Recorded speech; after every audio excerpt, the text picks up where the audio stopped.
I'm Jason. And we're After 7. And check us out on YouKnowIGotSoul.com.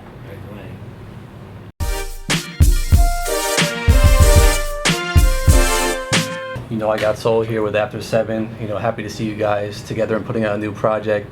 I know I was reading in your bio that you guys didn't plan this with the new album, it just kind of happened. So what really sparked, you know, the recording of the new music? Well, I think what sparked it was Kevin's brother, Jason's uncle, Babyface. I think it kind of came about as he was recording his project that he had some songs that, you know, he didn't probably didn't work for him, and that as he was going through, he felt like it was some special things that perhaps, you know, maybe we could bring After 7 back, you know, with some of this music. And you know, the main thing for us is that Melvin was the integral part of it coming together. We as After 7, as you see us and have been, we never a little over a year ago, we didn't, like I say, plan for this to happen, and it kind of just happened. But all the elements kind of came together when Face came up with the idea and went to Melvin. Melvin said he was willing to come back, and that put it in play. But prior to that, honestly, we were really content with the catalog and the work that we put into After 7, and to come back and marginalize a re-entry without having those ingredients that we had initially back in 1989. Right. It's just a voyage that we didn't want to take without the original components. We didn't want to come back and not have the same level of quality of writing, the quality of production, the quality of songs. Right. And so when Kenny came to the table, or Babyface came to the table, I mean, that kind of took that out of play. And to have his support and his endorsement of it and his enthusiasm along with Daryl put it all back in play. Right. Well, that's something I wanted to touch on. Would you guys have been satisfied with the legacy to leave it off where it was after the final album in the mid-90s? Would you have been happy with all you had accomplished? You know. Right. Well, I think had it not been for the type of record that we have today, I think so. But I think that was our greatest reservation, was to think that, you know, the possibility of going back and trying to recreate, you know, the magic, or find that magic without those very critically important components as Babyface and Daryl Simmons, and just the synergy that's created amongst us, you know, because we had a working relationship. And even though quite some time had passed, there seemed to be, I don't know, you can call it family or whatever, but there is definitely a good working environment that evolves when we come together. And not having that in play, if we couldn't do it precisely the way that we did it, I think all of us were satisfied with, you know, leaving our catalog intact, and hey, that's what we did, and we could live with that. Right. So the new album, Timeless, talk about what it's been like in the studio creating this new project. Well, it's a step-by-step process. First, it was, you know, getting us all in one place for an extended period of time to be able to knock the songs out, and everything else was organic. You know, we came in, songs were ready. They were already demoed by Kenny himself, and he penned the songs, and you know, he would just say, you go do this part, you go do that part, and we would get in there and just knock song by song out, you know, as best as we could. Right. Some went a little quicker than others. Right. And it was also, you know, like logistically, you know, everybody. Brother Mel was in Indianapolis, I'm in Nashville, he's in LA, he's in Atlanta. So it was, you know, and people are also busy with their lives at the same time too. So it was you know, kind of tricky at times to pull it all together, but everybody kind of felt that this was something worth fighting for, Right. figuring out.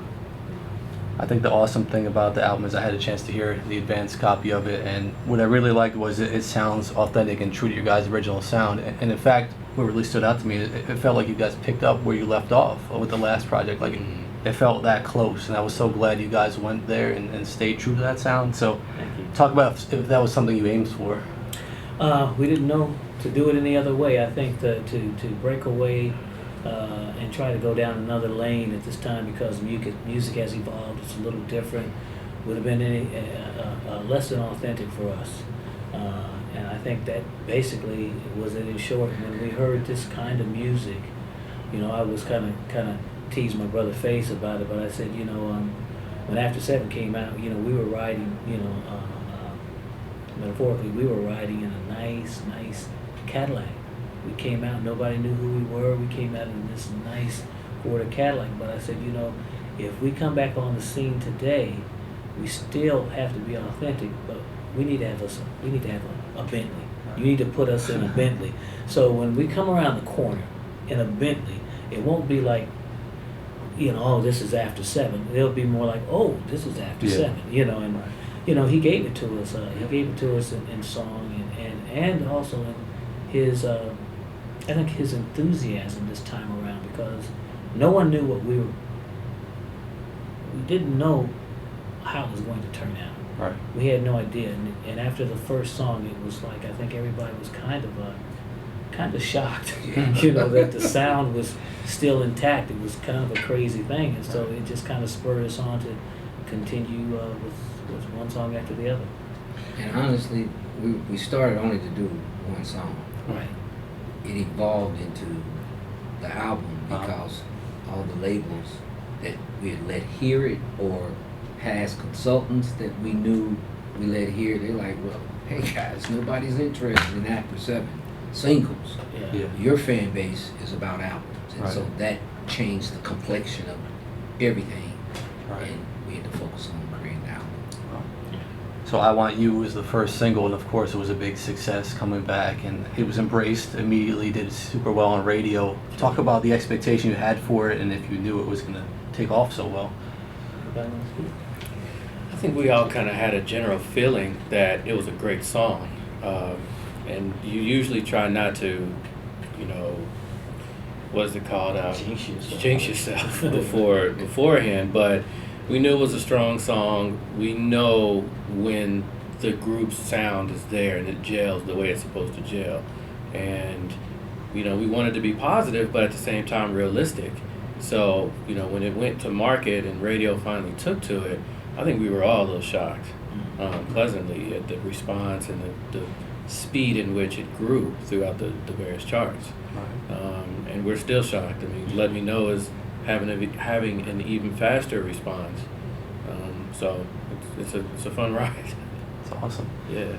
Can you guys reflect on the difference in making music now compared to late 80s, early 90s? How much of a change is it for you? Well, you know, from a recording aspect, it's evolved. There's a whole lot of things that has changed from the time that we were recording. I can tell you, since we've been away and for this long, collectively as a group, I look at what my brother has done and continue to do, as well as Daryl Simmons. They continue to work in this business and continue to grow and hone their skills. And so when we walk in there today, they have a whole different pace at which they work. Get on the train or get left is really kind of what it is, because it moves quick. And one of the greatest changes for us, which it was an adjustment in terms of trying to learn how to utilize this tool, which everyone in the industry uses now, is this thing called auto-tune, right? Auto-tune did not exist when we were doing it. And you sang on pitch and you sang it till you got it right, and now in walks this thing that, you know, it expedites the process, but at the same time, if the person who utilizes that tool doesn't know how to manage that in the right kind of way, you sterilize the sound of a vocalist, and it makes everybody begin to almost have this same similar timbre, if you will, or something. Something gets lost, the feeling. So There's nothing like really just singing a song and singing without it and just really hearing the feeling that comes across without it being adjusted mechanically all the time. You know? So I think what's also special about this release is that we see a lot of groups who came out in the early 90s and still trying to find their way a little bit, trying to make a comeback, but not really successful in doing so. Many have broken up by now, but you guys are here. You've got this bond that's kept you together. So what does it mean when this album releases for you to have made it this far and once again be able to release an album? Yeah. Well, I mean, for me, I think for the group, I mean, it's a blessing. It's a privilege. We're totally blown away by it. It's not an easy thing to do, Right. but I think with the elements that we brought, we've kept ourselves physically, mentally prepared to have the opportunity if it ever came. But I don't know. What was the question again? Just what it will mean when this album releases, since so many groups have tried to make comebacks, haven't been successful, but you guys are successfully putting out Well, another. for us, we didn't want to try to come back unless we could come back with what we felt was similar, as you mentioned earlier, to what we had done in the past. So we've seen other groups come back, members leave and come back or replace someone, and we've seen records be released and not become successful. So we just wasn't ready to run out there and put ourselves out. So to have done what we've done, along with Babyface and Daryl Simmons, we're totally elated to be able to have an album come back. And Timeless, we kind of think of ourselves in Timeless too, meaning that we think our old music is as fresh today as it was when it was released in 1989.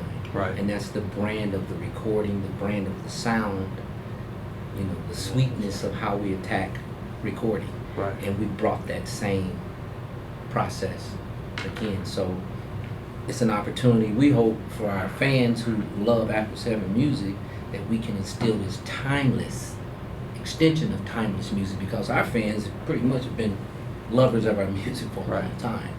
Even though sometimes we don't understand the impact that we've had on people's lives, as we move around the country and people embrace us, we're finding that the love for us and our music is a lot bigger than we ever felt. Right. So the opportunity to create Timeless for us is to give our fans this gift of an extension of love, of timeless love through our music, and it's exhilarating. It really is. This is huge. It's a huge. I mean, we aren't there yet, but it's a huge step in the direction of sharing fresh new music from a group that's been away for 20 years, and to touch people in a positive way, hopefully, and that endears them in a way that they know that this music that we have created, has a solid brand, and that they can recognize when they hear it. All too often, I think today, because of things like auto-tune, things get watered down. People can't. It's getting. I will say on one tip, it is getting a little better to identify who you're hearing. Before a time, it began to seem like everybody sounded the same. But I think luckily, I think now people are starting to clearly define what their sound is, and you can recognize them when you hear them today. And After 7 is one of those sounds that you recognize. Right. And Kevon, this question's for you. Since I mentioned off camera, you were the first interview we did for You Know I Got Soul many years ago, and that was for your last solo album. Can you compare the success of being a solo artist to not only success with a group, but with your family? How, compare those feelings, the group. Yeah. The group thing is what I've always seen for the most part. The group thing is what I probably have always felt comfortable with, and to have success, because it started from the group. It didn't start the other way. It started from the group. So to me, it's like there's really kind of like no comparison. The success of After 7 and the fact that there's so much history with the songs that we've done, as opposed to the success that I had as a solo artist. there's a night and day difference, you know. There is a synergy that is created when we are on stage, that, you know, touches people, moves people in such a way, and it I don't know. I think it just means more to me with After Seven than it does the solos. Awesome. Yeah. And then just final question, can you guys talk about your plans following the release of this album? Do you have tours in mind? Do you have feature recordings in mind? Well, I don't know about the recording aspect. I think we're going to get through this step. We're going to try to step through this as it unfolds, as the record is released. Our hope is that more opportunity is going to present itself, but, you know, the right opportunities, you know, and that's what's most important for us. What's critical for us is to find the right package, you know, not just jump out there just for jumping out there to be out there, but to put ourselves together, put ourselves in the right package, and give the right kind of presentation that After Seven is known for. So we're excited about that aspect of what we're going to do. You know, those two different animals. One is the recording process, you know, which